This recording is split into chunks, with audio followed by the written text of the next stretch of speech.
And I think everyday consumers just don't really grasp that they can go into a bank and that, that financial services desk, it's all about cross-selling. Whether it's reverse mortgages, whether it's a loan mutual fund, whether it's long-term care insurance, everything that has tied to it, it ties to a commission. And I don't think there's anything wrong with selling things on commission. In other words, your real estate, you buy a home, you understand the commission process. But you expect that. A real estate agent is going to make their money off of as a commission. But in the financial services world, where people are retired usually, they have large sums of money, and they think they're dealing with a financial advisor. They don't understand they're dealing with somebody who used to work for Nordstrom's. And so they pretend to be the advisor, but they can't make any money as the advisor unless they make a sale. All your large institutions are that way. Goldman Sachs is that way, but on a much larger scale. Here they were dealing with individuals who are dealing with $500 to $1 billion transactions, and they were acting as a salesperson, selling CDOs. Yet they knew on the back end that they were shorting CDOs. And yet they were advising people to buy the CDOs. And so they got a major fine. What was that fine? Remember? Largest in SEC history. What was it? Was it 500 million? 500 million.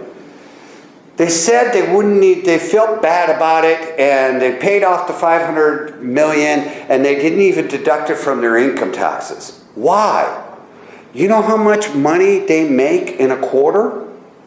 Goldman Sachs just came out with their financial report. $4 billion, 1 quarter, net. It's just amazing. They're larger than most countries. And so it behooves you to kind of get control of your own financial life. And you have a choice. And one of the things that we love about the program is that ask first form. I know it sounds so simple, but it takes somebody 2 minutes to complete. And you find out whether or not how they're licensed. You find out whether or not they have the legal best interest standard as far as you're concerned. You find out whether or not anyone in the firm is on, a sales commission charge, and it says their credentials and education as to what their background is. When I was with the International Association for Financial Planning, which is out of Atlanta, Georgia, and in 1986, this kind of dates me. But 1986, Ronald Reagan did a tax act, correct? Yeah. He completely changed the taxes. And one of the things that he eliminated was the deductions for limited partnerships. The idea was, this is before 1986, if you went into a limited partnership, whatever monies you put into that limited partnership was directly deductible from your income. And so the pitch was, instead of paying this amount in taxes, why don't you invest it in this limited partnership interest? You're going to get the deduction anyway. And hey, we may have some economic growth here. It got to be so bad, these limited partnership, there wasn't any economic growth because there were so many commissions taken off from everybody, from the general partner to the salesperson to the middleman. Everybody was a feeding trough. Today, I still see limited partnerships in people's estates valued at 2 cents, 10 cents on the dollar. And it's all because of that sales mentality. And tulips. I don't know if you ever heard about the tulips. Tulips were going at one time for over, what was it? What was the highest price for tulips? It was like $250 to $300. This was back in the 1800s. It's always been that way, and there'll be something new coming up in the future. It's something to sell. I thought Laura, in her presentation, said it best. Is that they sell the secret sauce. And nobody knows what's in that secret sauce because there is no secret sauce. The only one who has the secret sauce is the U.S. government because they can print the dollars. Everybody else can't. And so we're all subject, whether you're an insurance company, whether you're Goldman Sachs, all to the same economic rules. And it's almost why we had the major collapse that we did. Because all of a sudden, the banks weren't going to loan any money. The investments that were made in the real estate that didn't have economic value, they were lending money to people who literally had no income. And they were packaged as securities internationally. Because it's just put the package together and go out and sell it. And so it's a sales world is the bottom line. One of the, Chris Quilter and his mom is the one that donated to the senior center here. And it's the center here is named after her, the Susie Q. And so I was talking to him in the hallway and a couple of emails in the last couple of nights, just to talk about the sales world. Who are they going to allow to come into the senior center and present? And what is actually the difference between somebody who is selling their services versus selling a particular product? And it's hard for people to get a grasp of that. And so if you haven't grasped it yet, I understand. It's not easy. And you don't understand how, until you've been in the industry a while. Yeah. Kirk, how many years were you in that, on what we call the dark side? I was on the dark side for 6 years. 6 years. The end goal was always to get to fee. Actually, at that point, it was fee-based. Yes. Practice. Yeah. Yeah, and so the fight going on in the country right now on the SEC level is what kind of legal standard is going to be out there for people who work for brokerage firms or who are independent to try to get a uniform standard. I mean, that fight is going to probably continue for another couple of years. The SEC has come out and said that it should be a fiduciary standard. Best interest. Well, if it's a best interest standard, then Goldman Sachs' $500 million fine was a pittance because they certainly didn't have the customer in mind when they sold them the CDOs, knowing that they were bad. And so it's going to be a major political battle as to what standard actually happens. The good news is you have a choice. You can go with a broker, and not all brokers are bad. There's some really good brokers, ethical brokers out there. The problem is, how do you know? How do you find out? How many years is it going to take? Do you have any hints? It's a tough one. No, it's just hard. It's kind of like the vacuum cleaners. It's just, which one are you going to sell me? And I was talking to a broker a while back, and because she used to be part of that world, and she goes, I was a really good broker and did everything in the best interest. But then I didn't have any income coming in. And so I had to go back, and now I know I sold stuff to people who really didn't need it. And so you got that issue as well. And so you got ethical individuals in the brokerage industry, but that culture is all about sales. Nobody respects you until you have major sales. And everybody cheers when you get out a major sale. The insurance industry, what do they have? The $1 Million Round Table or the... Oh, they've got a lot of those. Yeah, just status quos as to how much you could sell.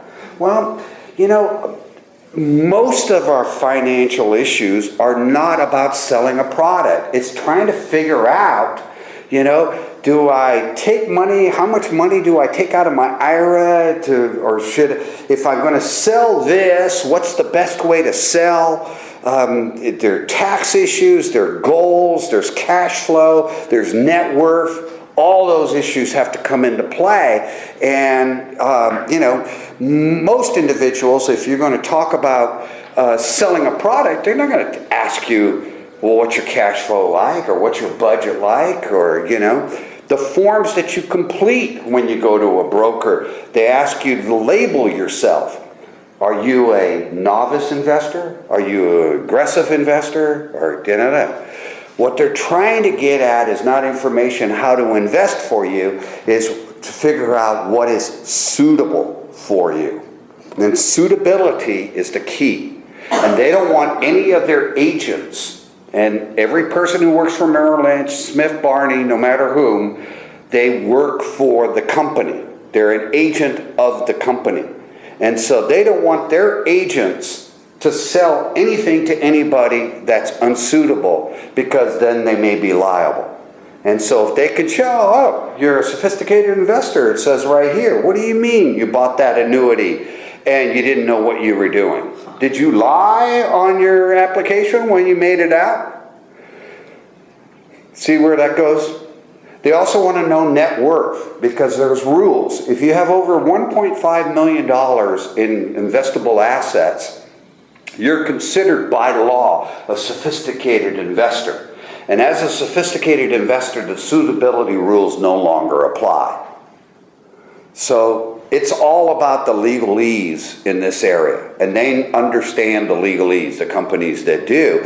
And the company's responsibility is to supervise their agents, for them not to make unsuitable recommendations. Does that all make sense? If we're going to invest some money, you know, time horizon. I'm going to use an extreme example. If we're today trying to build up an education fund for our grandchildren, would we put the money in bonds? You better all answer this correctly. The answer is no. Okay? What has the greatest inflation protection and has historically the greatest amount of growth? Equities. That's why we want to know time horizon. When do you plan, at least, on when to use this money? And the money that we've earned and have, it's for a particular purpose of being used. Either in our lifetime, or as my mother loves to say, I've set aside X amount of money for you. When I die, I want you to receive this. But there is a time horizon on the dollars. And so that's one of the first things you got to try to figure out is, when are we going to use this money? 2, liquidity requirements, cash flow. I had an estate the other day that has $1 million worth of raw land out off the 76. Raw land today. What's its value? Does it have any liquidity? Is there cash flow there? 0. I mean, you can't give that property away today, right now. We're looking at wind farms and solar and try to figure out what we can do with this property. Not much. And so each one of us has its own liquidity issues. If we have a great pension plan, wow, that is just awesome. It's one of, I just got through speaking this morning to a couple of school teachers, and they just feel so lucky because their investments have gone into the toilet, but they have a great income and cash flow because of their retirement through the teachers' union and retirement system. And it's awesome. And so before you can invest a dime, you got to look at what is that liquidity for you. Long-term care insurance, long-term care insurance could run you anywhere from $6,000 to $10,000 a year. Do you have the liquidity and the cash flow to cover that nut? And if you don't, what happens is that 3 or 4 or 5 years later, you drop the policy. Not a great idea. As you get older, the more you need it. So we got to try to figure something else out. Your ability to tolerate portfolio fluctuations. It is so true. There's a Dolbar study, I think Laura mentioned it, that if you take a look at what an investment advisor made in a 20-year period, it'll be one thing. If you look at the underlying shareholders of these mutual funds, what they made, it'll be like 3 or 4%. Why? Because people sell right at the worst time, and people buy at the worst time. You're supposed to buy when on the front pages of the newspaper it says the entire U.S. economy is in the toilet. That's when you're going to buy. Now, how many of us can do that when we have it on the front pages? Very few. So you got to be completely unemotional about it. There's business cycles. And I asked one of our other speakers who is a CFA, and I said, do you think business cycles will ever go away? She goes, it's human nature. We're always going to have a bust and boom kind of economy. People need confidence. Where are we now? We're just building, inching towards that confidence. Corporations today have more cash than anything. All the financial markets, banks, they're just booming with cash. Has it filtered down yet? The trickle-down theory? A little bit, but not much. Unemployment is just starting to creep. Everybody's still kind of holding on to their dollars. Okay? But it's going to loosen up, and then we're going to go to another extreme, and then it's going to go bust again, and we start all over. The idea and the hope is that we learn something from it, and so that the high was artificially inflated on this last go-around with the mortgage issues. So it went so high, we needed the market to drop and everything to drop about 25 or 30% so that we can kind of get back into normal mode. You could see it if you have any friends in the construction business. If you're going to remodel today, you ask a construction person or a contractor, you can get the best prices today. They'll do anything just to keep their work staff going. Now, as soon as employment becomes a little better, it becomes a little bit more optimistic, banks start loaning a little bit more, well, that whole area will start to grow again, and then we'll have to go to the other stage. So, your ability to handle portfolio fluctuations comes in really a big play. Because if you're going to sell out at the high, if you're going to buy at the high and sell at the lows, then stay out of the equity area. Just don't do it. Stay in CDs. It doesn't pay much today, but at least you're not going to lose. And then there's a 13th commandment. Or is there 10, 11? No, the 11th commandment. I keep on inching them up. Thou shalt not lose money. And I think a financial advisor, a competent, ethical financial advisor, that should be one of their first goals for you. Not to make the highest, but not to lose. Keep you steady on the losing end. The tax situation. If you make a decision without looking at taxes first, you're not doing yourself justice. If you look at your portfolio, you have some bonds and you have some equities. If you have an IRA account, that's where I would load up on the bond area of your total portfolio. Why? Stability. No? Wrong?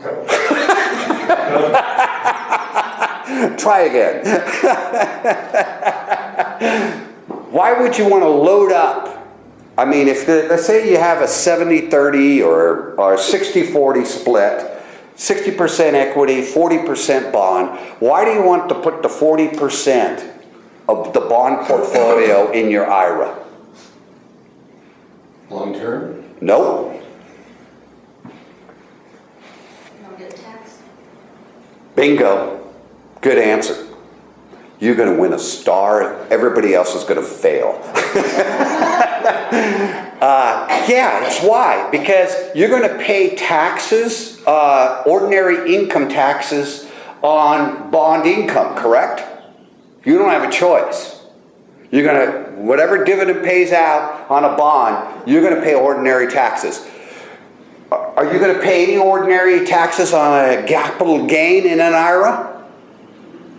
Yes. So why have an asset in your IRA that has the advantage of a different tax treatment in an IRA?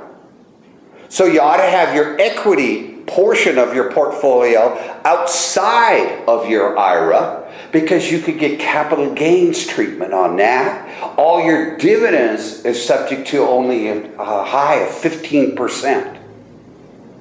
So just knowing that could make a difference in your portfolio of 1 to 2% return.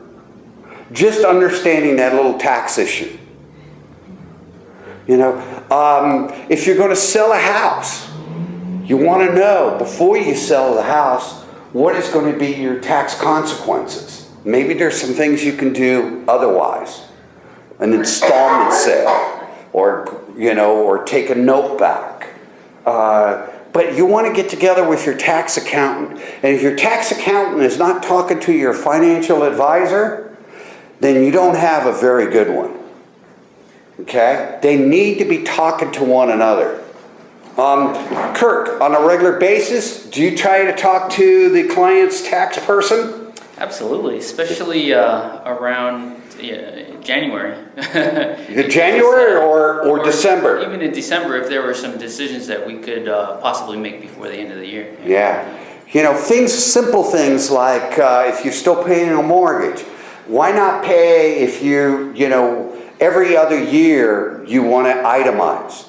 So maybe in December you want to pay January, February mortgages in December. That bunches up your deductions.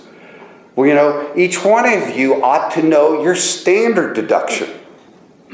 65, it says 65 or 60% of people over 65 years of age just take the standard deduction, which is fine. But maybe there are some years where you could take more deductions. Try to play with that. Risk versus reward.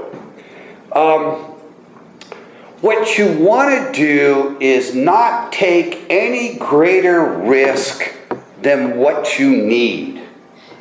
And it's the hardest thing to try to figure out. What is that sweet spot? What I mean by that is that comes into the asset allocation. What is your percentage of equity? What is your percentage of bonds? What is that sweet spot that will allow you to live comfortably, making sure you don't lose the money completely if the market goes down for 2 to 3 years and you still have money to live on, but you get a little bit more of a rate than a CD rate. What are you guesstimating in your portfolio today as to a return into I'm going to say a 50-50 portfolio?